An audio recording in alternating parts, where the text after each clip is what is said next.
Muito bem, meus amigos, vamos lá.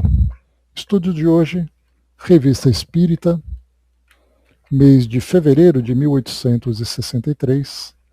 Nós estamos no artigo Sermões contra o Espiritismo. Nós vamos, então, como eu comentei no nosso pré-estudo, entrar numa sequência de 2 artigos em que Kardec fala sobre os obstáculos, os desafios que o Espiritismo enfrentou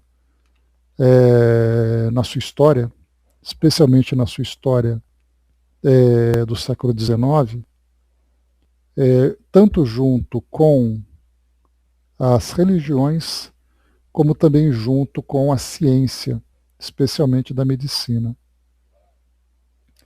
Nós veremos que muito daquilo que era tratado naquela época ainda é observado hoje. Então, é um artigo que é bem interessante, porque ele traz para nós do passado resquícios daquilo que nós vivemos ainda no presente.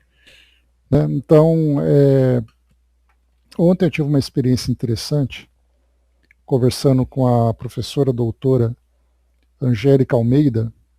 Ela é historiadora, e a tese de doutorado dela falava exatamente sobre a relação entre espiritismo e loucura no século XIX. A gente vai trazer depois só um resumo para a gente conhecer o trabalho dela, e isso no Brasil a partir do final do século XIX e começo do século XX, mostrando que uma das formas que os médicos utilizavam para definir o estado mental de uma pessoa era perguntando: você já participou de alguma sessão espírita? Se a pessoa dissesse que sim, ela já estava reprovada, independentemente de qualquer tipo de avaliação, qualquer tipo de estudo. E hoje a psiquiatria acaba, talvez não com essa perseguição, inclusive no século XIX, até Código Penal era escrito aqui no Brasil, tinha aqui no Brasil, para que o governo controlasse a proliferação de centros espíritas, para evitar que, Kardec vai chamar isso no próximo artigo, daquilo que era conhecido como loucura espírita. Né? Então a gente vai ver, tanto da parte religiosa como da parte médica, científica, os obstáculos que o espiritismo enfrentou naquela época, para a gente poder perceber o privilégio que nós temos hoje de desfrutar do espiritismo de uma forma livre, de uma forma independente, sendo que naquela época era você se declarar como espírita era algo temerário, né, pelo julgamento, pela perseguição. No Brasil, ou melhor, nos Estados Unidos, no Brasil e também, principalmente, na Europa. Então nós vamos ver nesses 3 ambientes onde o espiritismo estava crescendo, ao mesmo tempo crescia também a resistência contra ele. Né? Então vamos lá.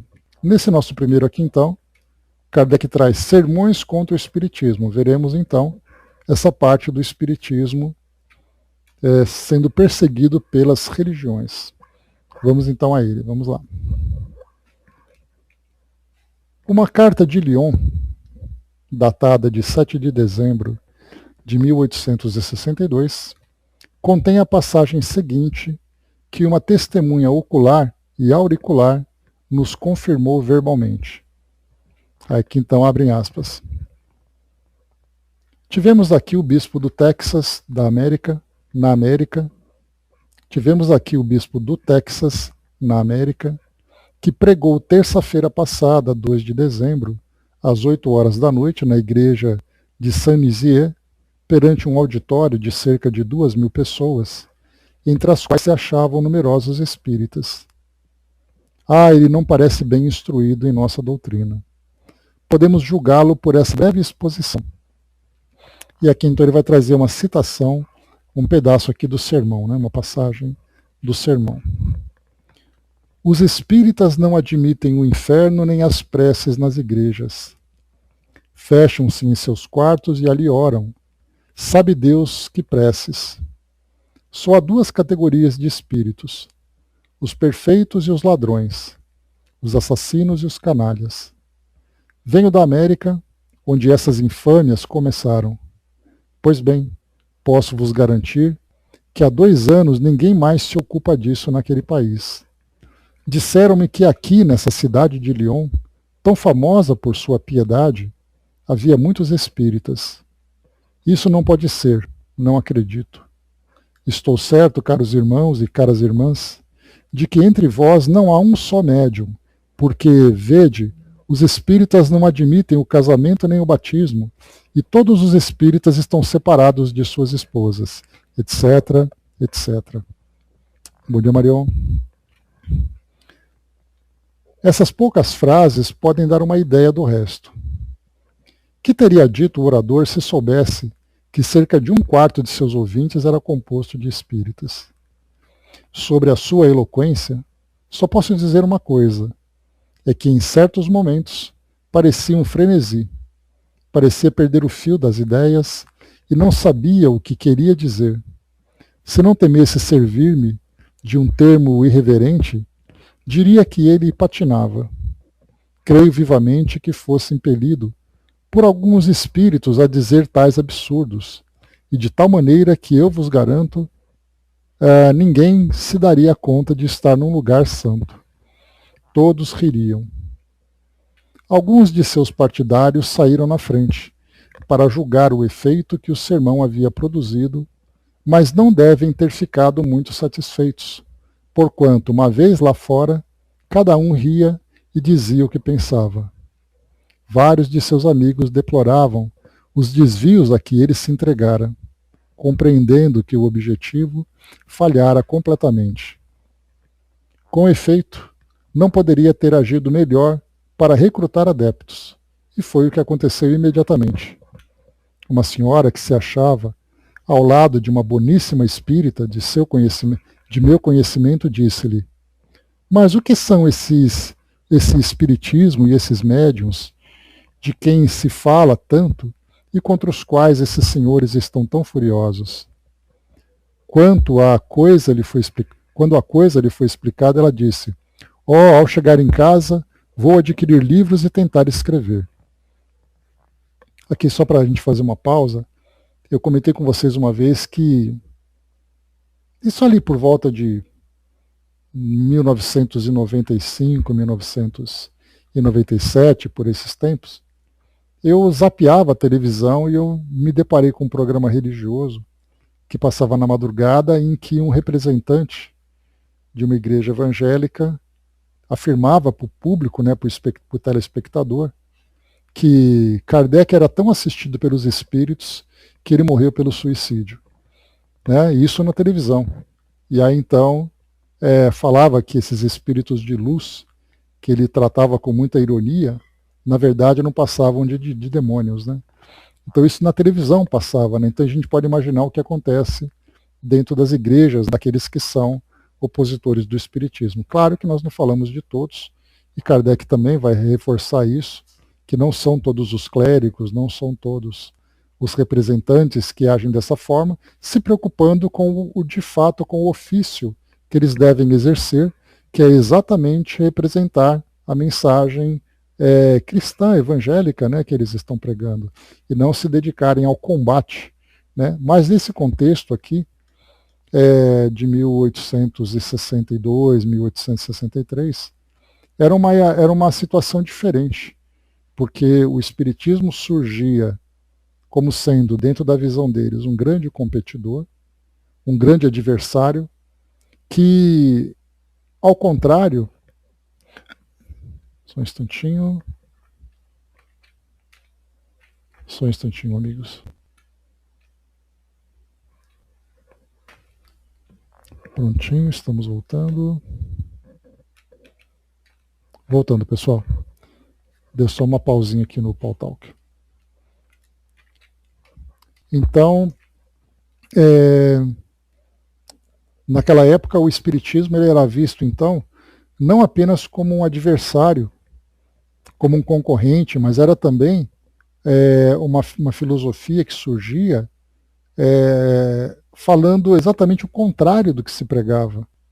Então você ganhava adeptos que se afinizavam com essa nova ideia, exatamente desacreditando em tudo aquilo que era pregado, especialmente com relação aos dogmas, né? Então, por isso, o combate ali era muito mais fervoroso do que nós vemos hoje, né? Hoje o espiritismo está muito bem estabelecido, nós não veremos nenhuma grande avalanche, né? O espiritismo, ele cresce por um lado, por outro lado, ele acaba diminuindo um pouquinho, mas enquanto adeptos do espiritismo declarados, nós podemos ter um número estável, a quantidade de pessoas que abraçam as ideias espíritas, como por exemplo, o desejo de obter a comunicação de um ente querido desencarnado, a ideia da reencarnação como sendo algo que possa trazer uma consolação ou uma esperança para um futuro diferente, e dentre outros temas que o Espiritismo aborda, isso tem crescido bastante. Né? Então, reencarnação, comunicação, influências também, cirurgias, tratamentos espirituais, as pessoas buscam bastante, embora não se declarem espíritas. Né? Dudu lembrou, né? Se eu não me engano, Flávio Cavalcante debochou muito do Chico em sua época. Né? A gente talvez encontre isso no YouTube, né, Dudu? Encontrando pequenos trechos, a gente pode pesquisar para ver se isso acontecia. Mas nós tínhamos ali os detratores, né? A Angelina colocou, hoje tem um canal que me indicaram, né? O jovem denigra a imagem da doutrina, né? Assisti porque quer saber que era verdade, né? Principalmente hoje, né, Angelina, que o YouTube permite que as pessoas tenham liberdade de expressar as suas ideias, né? Embora muitas vezes ali causem algum tipo de constrangimento jurídico, porque elas ofendem, elas trazem algum tipo de calúnia, de difamação e tudo mais, mas de um modo geral a pessoa tem liberdade para dizer isso, então não precisa de um programa de televisão com toda a burocracia para um canal, para você participar, etc, etc, sendo que você tem um canal do YouTube em que você mesmo fala aquilo que pensa. Né? Então isso é bastante natural, encontrado com bastante facilidade também. Mas felizmente e infelizmente, né? Porque essa liberdade permite que nós espíritas nos expressemos com muita facilidade, e assim como também pessoas de outras tantas filosofias, mas também aqueles que são contra, né? Então a liberdade é oferecida para todos, né? Cada um usa do modo como quiser. Enquanto você tem liberdade para você mostrar de fato as ideias que você defende, você acaba usando o espaço para agredir a ideia do outro, né? Então isso acaba sendo um desperdício. A liberdade, que é algo tão precioso para nós, utilizada para algo tão improdutivo. Mas vamos lá. Posso assegurar-vos que se os espíritas são tão numerosos em Lyon, é graças a alguns sermões desse gênero. Lembrai-vos de que há 3 anos, quando aqui não se contavam senão algumas centenas de espíritas, eu vos escrevi por causa de uma pregação furibunda contra a doutrina e que produziu excelente efeito. Um trecho. Mais alguns sermões como esse, e em 1 ano decuplicará o número de adeptos. Pois bem, hoje está centuplicado, graças também aos ignóbeis e mentirosos ataques de alguns órgãos da imprensa.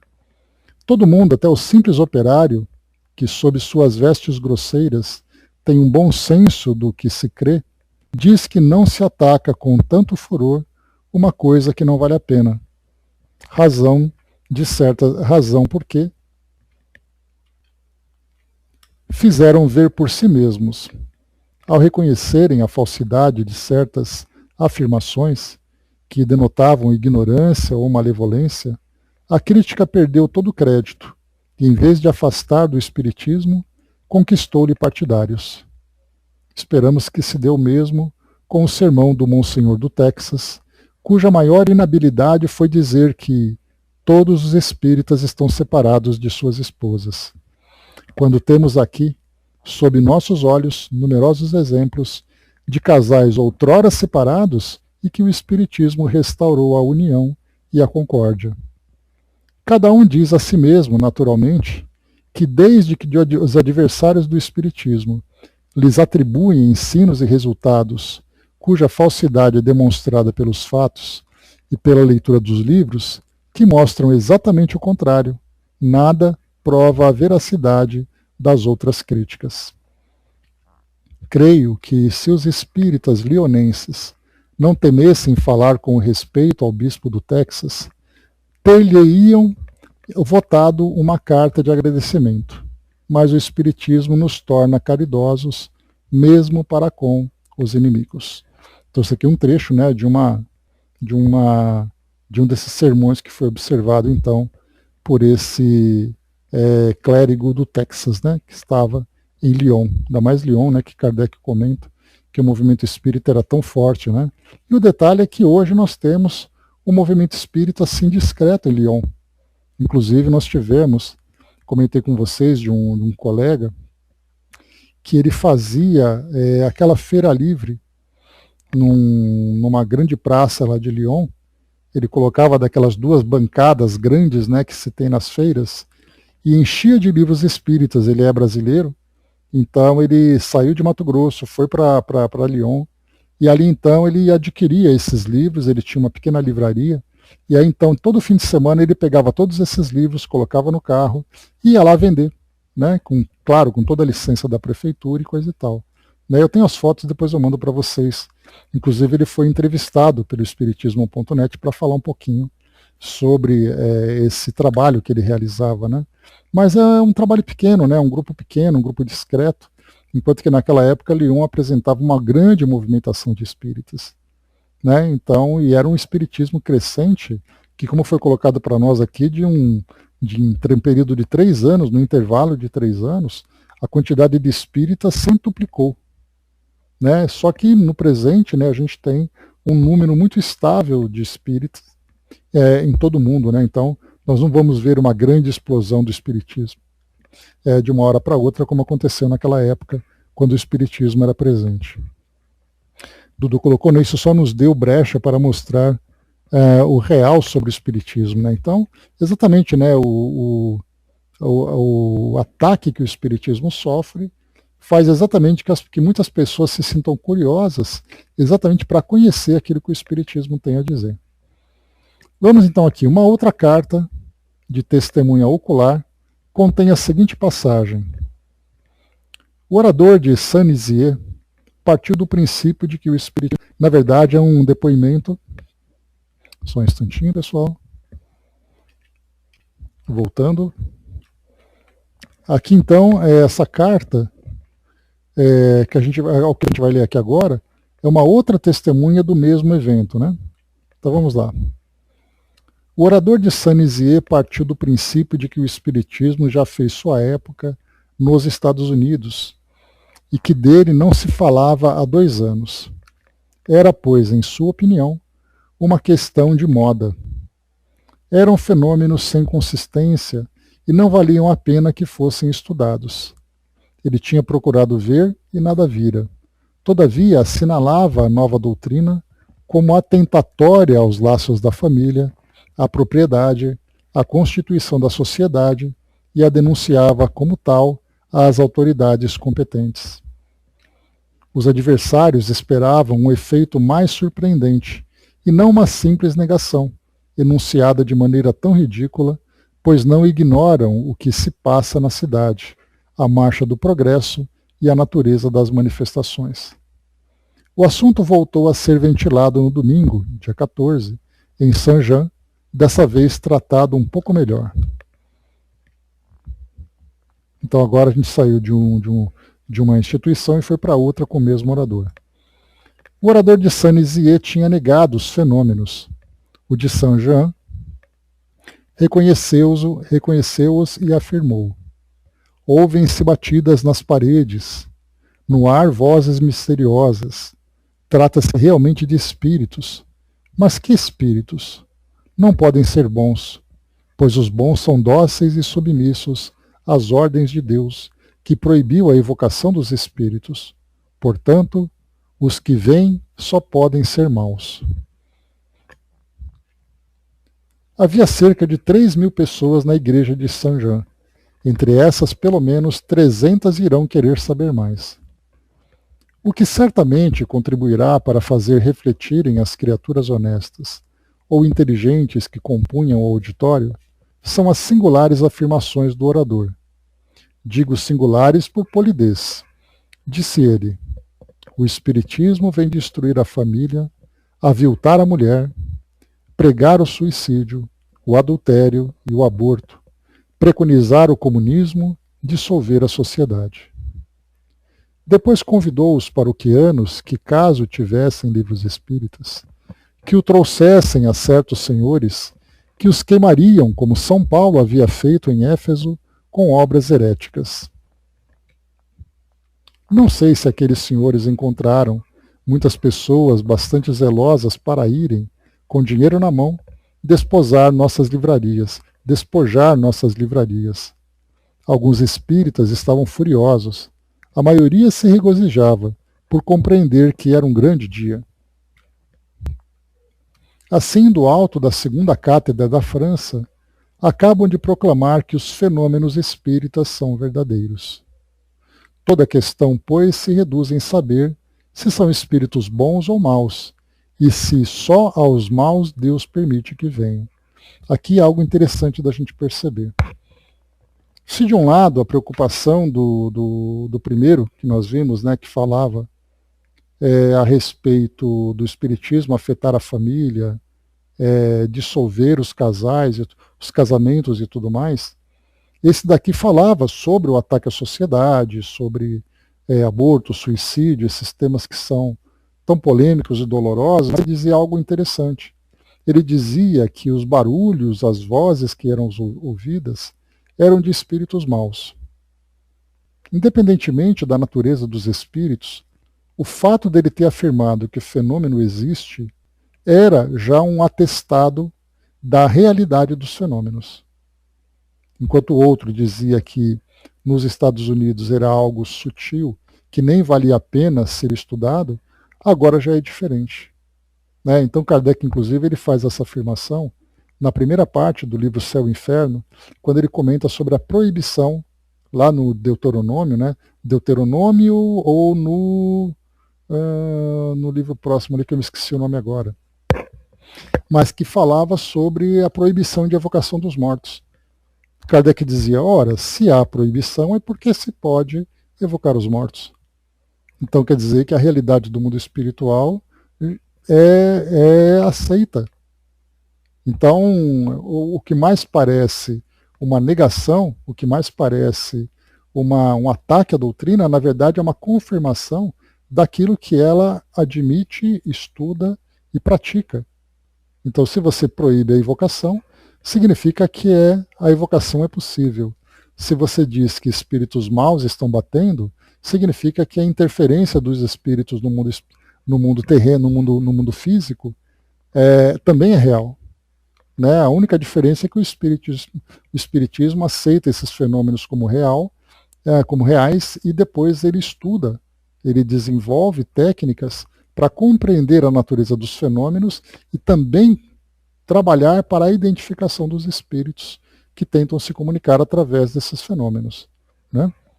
Dudu colocou, né, muitos espíritos maus ou bons eram espíritos, daí a confirmação do espiritismo, exatamente. E isso aconteceu num sermão dentro de uma igreja. Se um padre, se um sacerdote afirma isso para o público, quer dizer então que é real. E ele segue. O orador de Saint-Jean afirma que só podem ser maus. Eis outro que pouco modificou a solução. Escrevem-nos de Angoulême, que quinta-feira, 5 de dezembro último, um pregador assim se exprimia em seu sermão. Nós todos sabíamos que se podiam evocar os espíritos, e isso há muito tempo, mas só a igreja deve fazê-lo. Não é permitido a outros homens tentar corresponder-se com eles por efeitos físicos. Para mim é uma heresia. O efeito produzido foi o contrário do que se esperava.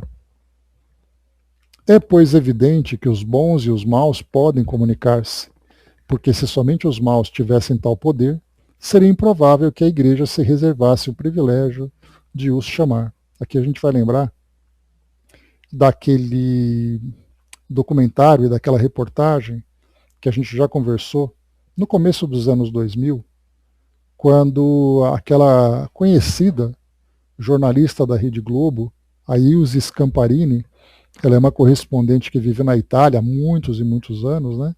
Tem aparecido recentemente, inclusive, sobre os eventos que acontecem na Europa. Ela se dedicou, junto com Clóvis Nunes, desculpem. O Clóvis Tavares foi o autor do livro A Mediunidade dos Santos. E o Clóvis Nunes, lá do Nordeste, lá da Bahia, se não me engano, ele é um grande estudioso dos fenômenos de transcomunicação instrumental. Então, os dois estiveram na Itália, ali próximo a Roma, e eles visitaram, então, uma igreja chamada Museu das Almas do Purgatório. Essa reportagem saiu no Fantástico, e depois tem uma palestra em que o próprio Clóvis Nunes conta os bastidores dessa reportagem, né, como ela foi elaborada, a autorização da igreja, toda a proibição que colocaram, todos os obstáculos que colocaram e também todos os limites que impuseram para que a reportagem acontecesse e tudo aquilo que eles conseguiram captar dentro daquilo que foi possível, além de algumas pequenas manobras que eles realizavam. E nesse Museu das Almas do Purgatório, havia uma exposição de objetos que atestavam a manifestação dos espíritos, e como o próprio nome diz, Museu das Almas do Purgatório. Esse purgatório, que faz parte dos dogmas da igreja, você tem o céu para os eleitos, você tem o inferno para os condenados, e o purgatório, que é esse estágio intermediário, onde almas ficam ali sofrendo, né, as suas penas de depuração, para que depois elas tivessem o destino delas, né? Fosse definido o destino delas. E enquanto elas estavam ali, elas se manifestavam através dos fenômenos físicos, pedindo preces, pedindo auxílio para os encarnados, né? Pedindo as suas orações. Museu das Almas do Purgatório. Então, muitas manifestações que foram apresentadas no museu e que estão lá, lembrando que esses 2 vídeos, né, vocês podem encontrar no YouTube. É só colocar Museu das Almas do Purgatório e assistam. É uma reportagem muito leve, é uma reportagem muito interessante para nós que somos estudantes da doutrina espírita, principalmente para aqueles que se dedicam ao estudo da mediunidade. O Museu das Almas do Purgatório. E ali tem, por exemplo, né, cortinas que são que aparecem marcas. Está no canal dele e está no YouTube, assim, acho que tem vários canais espíritas que mostram isso, né? Então, ali mostra, por exemplo, uma cortina que aparece a marca de uma mão queimada. E essa mão, segundo a igreja, é a materialização de um espírito. Assim como também na capa de um livro. Então, são vários tipos de manifestações de efeitos físicos, né? Então, aqui mostra para nós, mais uma vez, como foi colocar isso aqui, né? É, pois, evidente que os bons e os maus podem comunicar-se, porque se somente os maus tivessem tal poder, seria improvável que a igreja lhe reservasse o privilégio de os chamar. Então, quer dizer, a igreja, guardando esse material, era material doado por devotos da Igreja Católica, por religiosos, né, no caso de freiras e padres, daqueles que ficavam confinados. Está no YouTube, Marion, pode procurar, Museu das Almas do Purgatório. Anota esse nome. E depois, para quem quiser, lá depois coloca no nosso canal lá do WhatsApp, que aí vocês vão poder assistir também. É muito legal. Mas peguem a parte do Clóvis Nunes, que conta todo esse trabalho que foi feito, e procurem pela reportagem do Fantástico, tá? Para vocês verem a reportagem que foi apresentada na época. E aí então a igreja tranca, né? Claro, é trancado esse museu, ele não é aberto ao público, isso aí é uma coleção de objetos que foram coletados, né, com o passar do tempo, para mostrar essas manifestações, mostrando que as almas entram em contato para pedir preces, né? Então isso vai bem aqui conectado com o que foi apresentado nesse parágrafo, que a igreja tem o privilégio de evocar esses espíritos, né? Mas vamos lá. Duvidamos que 2 sermões pregados em outubro último em Bordeaux tenham servido melhor à causa dos nossos antagonistas. Eis a sua análise feita por um ouvinte. Os espíritas poderão ver se, sob esse disfarce, reconhecem sua doutrina e se os argumentos que lhes opõem são capazes de lhes abalar a fé. Bom, Andréia. Quanto a nós, repetimos o que já temos dito a Lures, Enquanto não atacarem o espiritismo com melhores armas, ele nada deverá temer. Né? Então, só para lembrar, pessoal, nós estamos estudando aqui sermões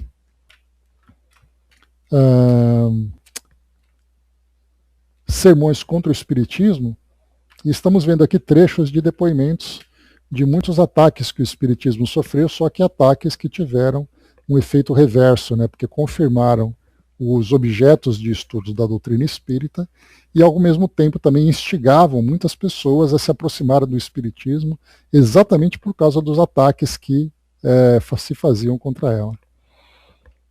E aqui, então, ele segue. Lamentarei sempre, diz o narrador, não ter ouvido o primeiro sermão na Capela Margot em 15 de outubro último, se estou bem informado. Conforme me contaram testemunhas dignas de fé, a tese desenvolvida foi essa. Os espíritos podem comunicar-se com os homens, isso dito dentro da igreja. Os bons só se comunicam na igreja. Todos quantos se manifestaram fora da igreja são maus, porque fora da igreja não há salvação. Os médiuns são infelizes, fizeram pacto com o diabo e dele obtêm, ao preço de sua alma, que lhe venderam, manifestações de toda sorte, ainda que extraordinárias, para não dizer miraculosas. Passo em silêncio outras citações, ainda mais estranhas, como eu mesmo não as ouvi, receio que tenho exagerado. Dudu, não sei se você colocou alguma coisa que postou, não apareceu nada para mim, tá? Só apareceu uma mensagenzinha do YouTube aqui. Tá? Só para seguir, mas vamos lá. No domingo seguinte, 19 de outubro, tive a felicidade de assistir ao segundo sermão.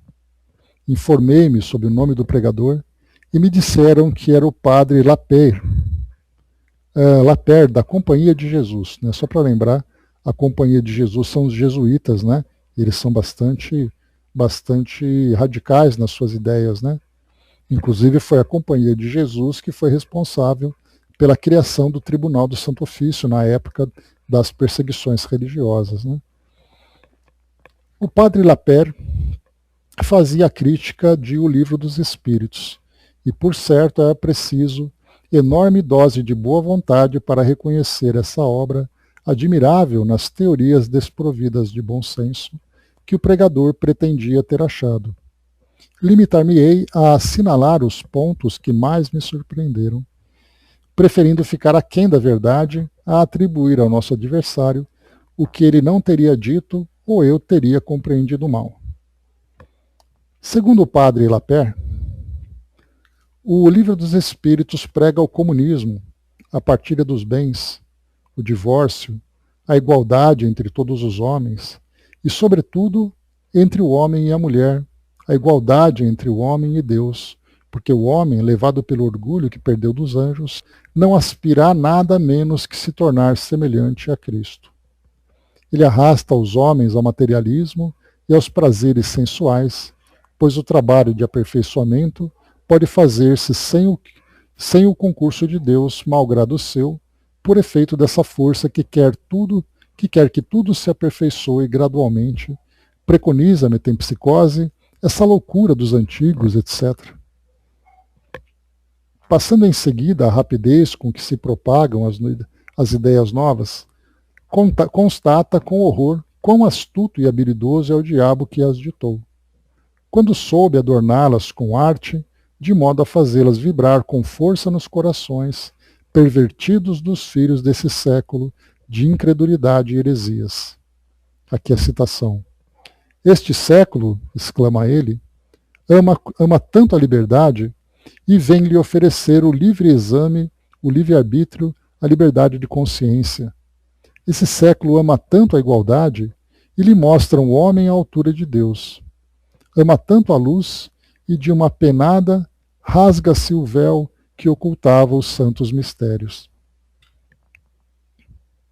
Depois ele atacou a questão das penas eternas e, sobre o assunto, palpitante de emoções, teve magníficos arroubos de oratória. Acrediteis, meus caros irmãos, até onde chegou a imprudência desses filósofos novos, que pensam fazer desmoronar, ao peso dos sofismas, a santa religião do Cristo. Ah, os infelizes! Dizem que não há inferno, dizem que não há purgatório. Para eles, nada de relações benditas que ligam os vivos às almas daqueles que perderam. Nada de sacrifício da missa. E por que o celebrariam? Essas almas não se purificarão por si mesmas e sem nenhum trabalho, pela eficácia dessa força irresistível que incessantemente os atrai para a perfeição. E sabeis quais as autoridades que vêm proclamar essas doutrinas ímpias, marcadas na fronte pelo sinal indestrutível desse inferno, que queriam aniquilar? Ah, meus irmãos, são as mais sólidas colunas da Igreja: São Paulo, Santo Agostinho, São Vicente de Paulo, São Luís, Santo Agostinho, São Luís, São Vicente de Paulo, Bossuet, Fénelon, Lamennais e todos esses homens de escola, santos homens que durante a vida lutaram pelo estabelecimento das verdades inquebrantáveis, sobre as quais a Igreja estabeleceu os seus fundamentos e que hoje vem declarar que o seu espírito, desprendido da matéria, mais clarividente, percebeu que suas opiniões estavam erradas e que é exatamente o contrário que se deve crer. Aqui então, nesse trecho do sermão, esse padre significa que ele leu de fato o Livro dos Espíritos, onde ele coletou as assinaturas desses espíritos, mas ele fez uma comparação entre aquilo que eles diziam como desencarnados, como sendo instrutores da doutrina espírita, e aquilo que eles diziam enquanto encarnados, com opiniões completamente contrárias, defendendo exatamente ali a solidez da igreja, né? Depois o pregador passou a questão que o autor da Carta de um Católico dirige a um espírito para saber se, praticando o espiritismo, ele é herético, e acrescenta: eis a resposta, meus irmãos. Ela é curiosa, e o que a torna ainda mais singular, o que nos mostra de maneira mais evidente que o diabo, apesar de sua astúcia e habilidade, sempre se deixa atrair. É o nome do Espírito que deu essa resposta. Eu vos direi daqui a pouco. Segue a citação dessa resposta, que termina assim: estás de acordo com a Igreja em todas as verdades, que te fortalecem no bem, que aumentam em tua alma o amor de Deus e o devotamento de teus irmãos? Sim, pois bem, tu és católico. Depois acrescenta: assinado Zenon. Zenon, um filósofo grego, um pagão, um idólatra que, do fundo do inferno, onde se queima há 20 séculos, vem nos dizer que se pode ser católico e não acreditar nesse inferno que o tortura, que guarda a todos os quantos, como ele, não morrerem humildes e submissos no seio da Igreja. Mas, insensatos e cegos que sois, com toda a vossa filosofia, não tereis senão esta prova, esta única prova, que a doutrina que proclamais emana do demônio, que será 1000 vezes suficiente. Depois de longas considerações sobre essa questão e sobre o privilégio exclusivo que tem a Igreja de expulsar os demônios, acrescenta: pobres insensatos que vos divertis em falar com os espíritos e pretendeis exercer sobre eles alguma influência.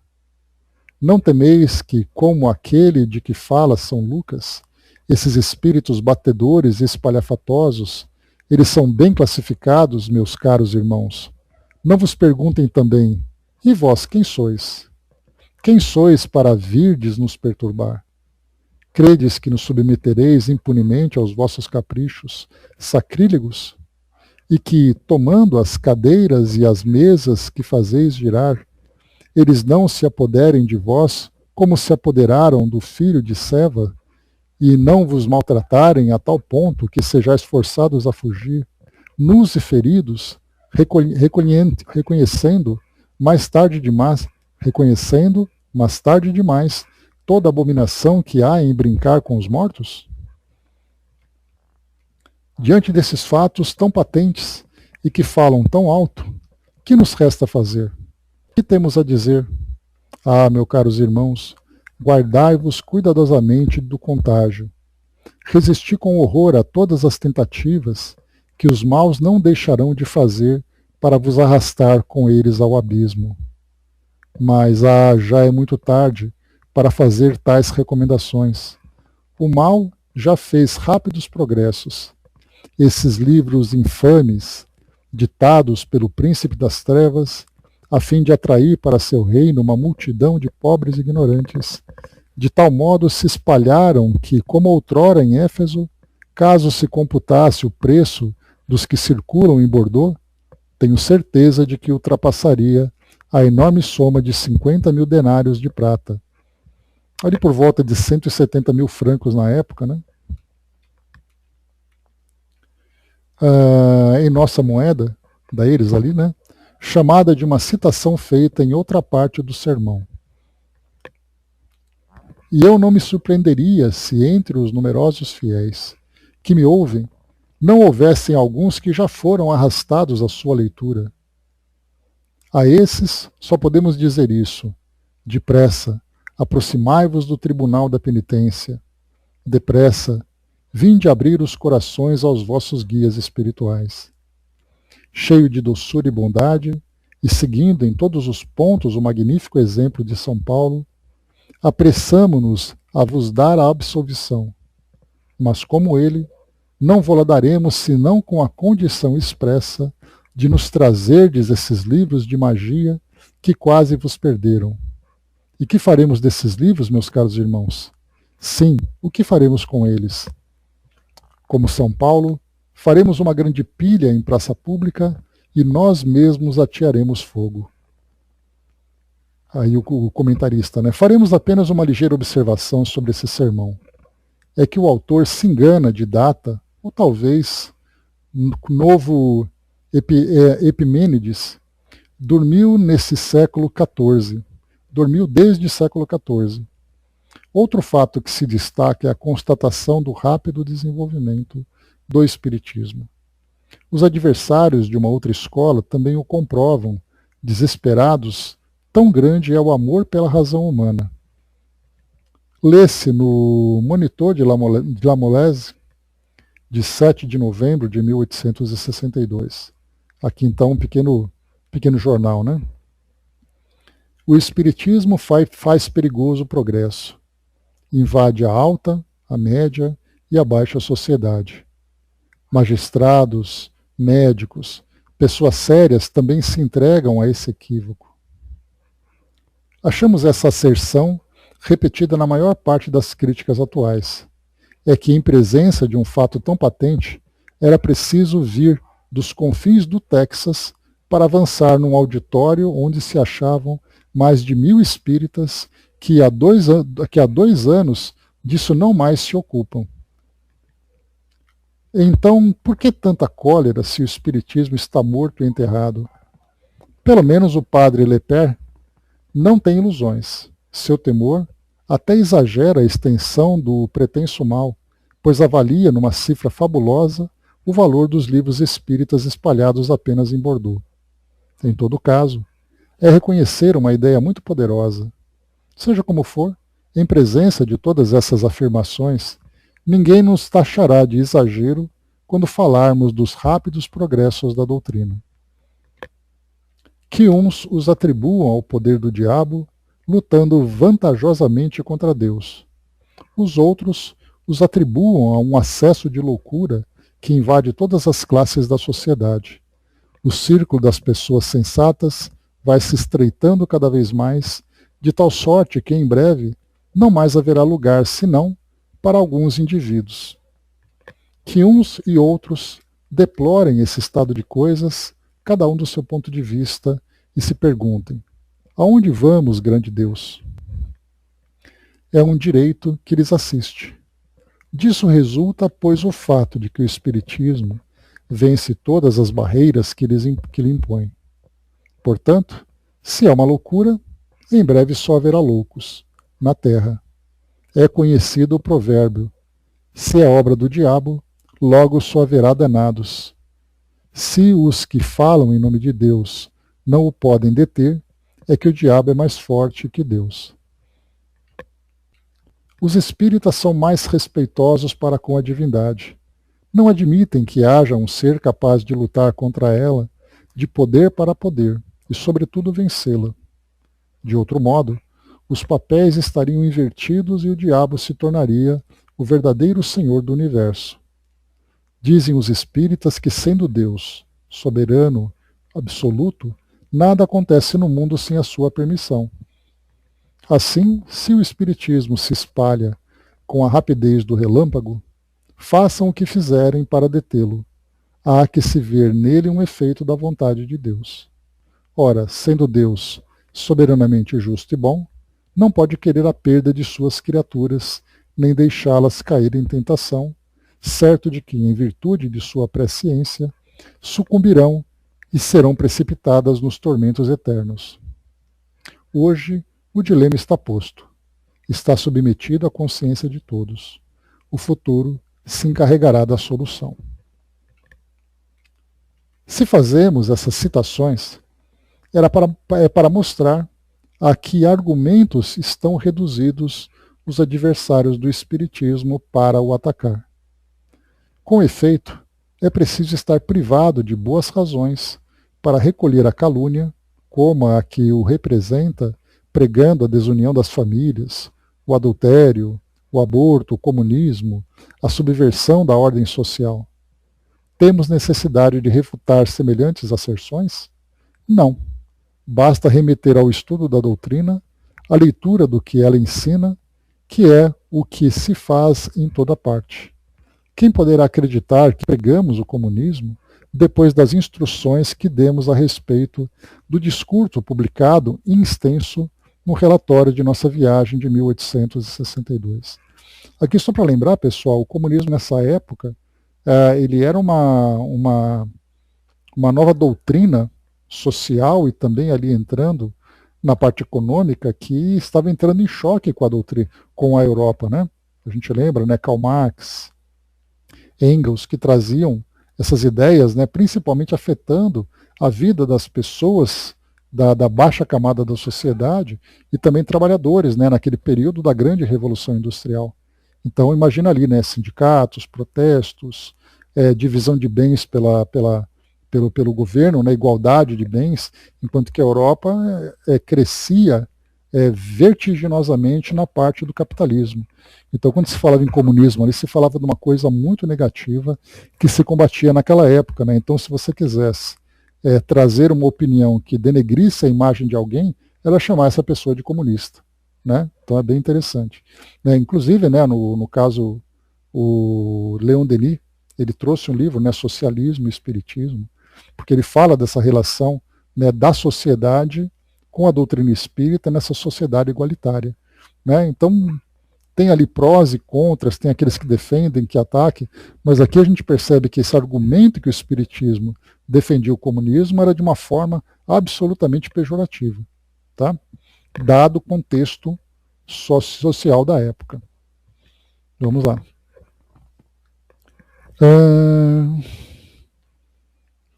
Tá. Temos necessidade de refutar semelhantes asserções? Não, basta remeter ao estudo da doutrina, a leitura do que ela ensina, que é o que se faz em toda parte. Dudu colocou, né, como é a maçonaria com o espiritismo? Não, na verdade não tem nenhuma relação, Dudu. O que se fala, né, o que se falava, e não tem nada comprovado ainda, porque não se tem uma biografia profunda, no caso de Kardec, a respeito da relação com a maçonaria. Tá? Mas a maçonaria é um grupo que trabalha dentro dos seus moldes, dentro de suas bases, atuando na sociedade, né? Seja na sociedade, na base da sociedade, como também na base governamental. Mas não existe nenhuma relação espiritualista entre elas. Então, talvez você tenha, né, você pode dizer que talvez você tenha uma pessoa ou pessoas dentro do espiritismo que são maçons. Mas não quer dizer que o espiritismo e a maçonaria têm uma relação, digamos, doutrinária ou institucional entre elas.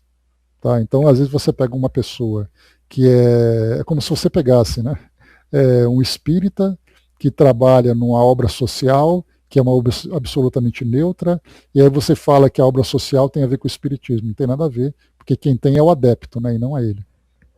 Pelo menos assim é o que eu compreendo, porque eu não li nada até agora falando de uma relação mais próxima entre espiritismo e maçonaria do que apenas uma relação entre os seus adeptos, né? Quem poderá acreditar que pregamos o comunismo? Isso que eu trouxe para vocês, né? Quem poderá acreditar que pregamos o comunismo depois das instruções que demos a respeito no discurso publicado em extenso no relatório de nossa viagem em 1862? Quem poderá ver nas palavras seguintes uma excitação à anarquia encontradas na mesma brochura, página 58? Aí a citação dessa brochura. Em todo caso, os espíritas devem ser os primeiros a dar o exemplo de submissão às leis, caso a isso sejam convocados, né? Avançar tais coisas numa região distante, onde o espiritismo fosse desconhecido, ou onde não houvesse nenhum meio de controle, poderia produzir algum efeito.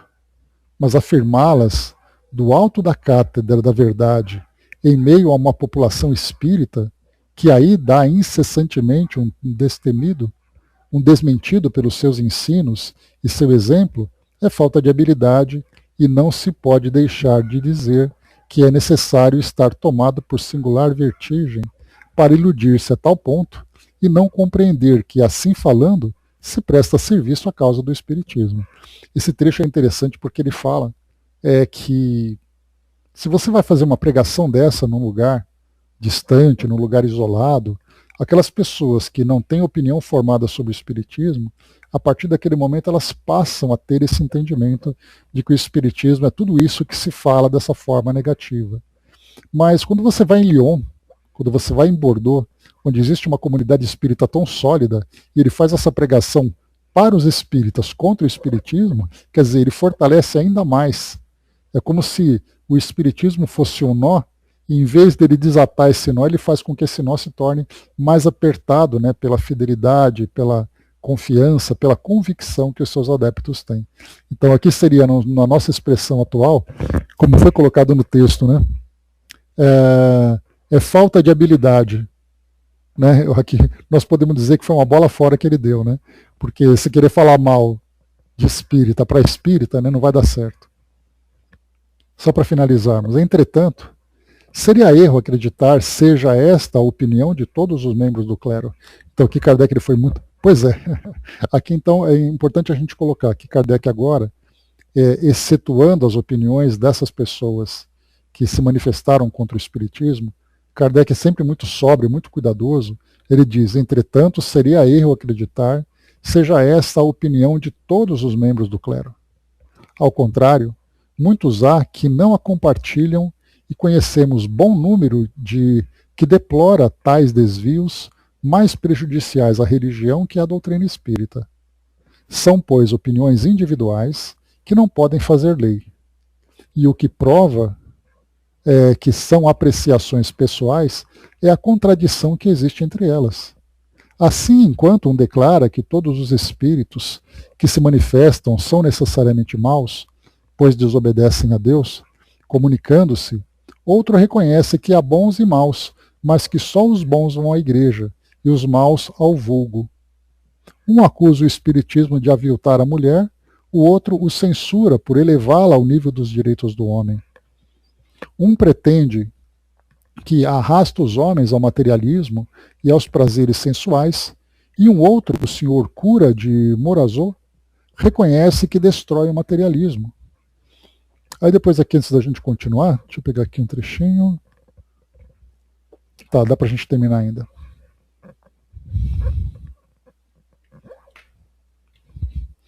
Em sua brochura, quando fala em brochura, ele fala de livro, tá? Em sua brochura, assim se exprime o abade Marozot. Na verdade, a dar ouvidos aos partidários das comunicações de além-túmulo, seria preconceito do clero combater o espiritismo a qualquer preço. Por que supor que os padres tenham tão pouca inteligência e bom senso e uma mente estúpida? Por que acreditar que a Igreja, que em todos os tempos deu tantas provas de prudência, sabedoria e autointeligência para discernir o verdadeiro do falso, seja hoje incapaz de compreender o interesse de seus filhos? Por que condená-la sem a ouvir? Se ela recusa reconhecer a vossa bandeira, é que esta não é a dela. Tem cores que lhe são essencialmente hostis. É que, ao lado do bem que fazeis, combatendo o horrendo materialismo, ela vê um perigo real para as almas e a sociedade. E mais adiante, concluamos de tudo isso que o Espiritismo deve se limitar a combater o materialismo e dar ao homem provas palpáveis de sua imortalidade por meio de manifestações de além-túmulo bem constatadas. Então vemos aqui uma visão de muito bom senso por parte desse abade. De tudo isso resulta um farol capital. É que todos esses senhores estão de acordo com a realidade das manifestações, apenas cada um as aprecia de seu modo. Negá-las, com efeito, seria negar a verdade das Escrituras e os próprios fatos, sobre os quais se apoia a maioria dos dogmas. Aqui nesse caso ele está falando, por exemplo, de você dizer que os espíritos não existem, não podem se comunicar, sendo que existe uma proibição de comunicação sobre eles. Então isso lá no Deuteronômio. Quanto à maneira de encarar a coisa, desde já é possível constatar em que sentido se faz a unidade e se pronuncia a opinião pública, que também tem o seu veto. Ressalta ainda outro fato, é que a doutrina espírita agita profundamente as massas, enquanto uns nela veem um fantasma terrível, outros enxergam o anjo da consolação e da libertação e uma nova era de progresso moral para a humanidade. Já que citamos a brochura do Abage Marozou, talvez perguntem por que ainda não a respondemos, uma vez que nos foi dirigida pessoalmente. Os motivos podem ser vistos no nosso relatório da viagem, a propósito das refutações. Quando tratamos de uma questão, fazemo-lo do ponto de vista geral, abstraindo das pessoas que, aos nossos olhos, não passam de individualidades que se apagam diante das questões de princípio. Oportunamente, falaremos do Sr. Marozou, assim como de alguns outros, quando examinarmos o conjunto das objeções. Para isso, seria útil esperar que cada um tivesse se manifestado com maior ou menor competência, e vimos acima alguns bem competentes, para apreciar a força da oposição. Respostas especiais e individuais teriam sido prematuras e incessantemente repetidas. A brochura do Sr. Marozou era um tiro de fuzil. Pedimos-lhes desculpas por colocá-lo na classe dos simples atiradores, mas sua modéstia cristã não ficará ofendida. Prevendo esse levante, pareceu-nos conveniente deixar que descarregassem todas as armas, mesmo a artilharia pesada, que, como se vê, acaba de ser dada a fim de julgar o seu alcance. Ora, até o momento não temos por que lamentar as baixas que ela fez em nossas fileiras, porquanto, ao contrário, seus tiros ricochetearam contra ela. Por outro lado, não era menos útil deixar desenhar-se a situação, e hão de convir que, de 2 anos para cá, o estado das coisas, longe de piorar, diariamente nos traz novas forças. Responderemos, pois, quando julgarmos a oportuno. Até agora, não houve tempo perdido. Sem isso, temos ganhado terreno incessantemente, e os próprios adversários se encarregam de tornar mais fácil a nossa tarefa. Devemos somente deixá-los agir. Então é isso. Terminamos esse primeiro. O próximo que nós vamos tratar na semana que vem, o título é A Loucura Espírita. E aqui agora nós vamos sair desses ataques, desses religiosos, não vamos dizer ataque da igreja, como Kardec disse, são ataques pontuais e opiniões dessas pessoas. O próximo nós trataremos da loucura espírita, que trata agora dos ataques da ciência, nesse caso, da medicina, falando que os manicômios estão cada vez mais cheios por causa da prática da mediunidade. Tá? Então, semana que vem a gente vai abordar esse tema, esse outro ponto de vista. Meu menino querido, amo vocês e todos da família. Ao sair do corpo, não é como pensamos, né? É como se fosse um sonho. Os irmãos falam que depois vão entender. Filho, continua a sua missão com amor. Olga, mensagem da minha mamãe. Um beijo. Que lindo. Para coroar aqui o nosso trabalho, né? Para colocar aquela cerejinha no nosso bolo, né? Um beijo, mãe. Que legal, que legal. Que lindo, né? Olha só. Muito bacana. Fechando por aqui, pessoal, o nosso estudo de hoje.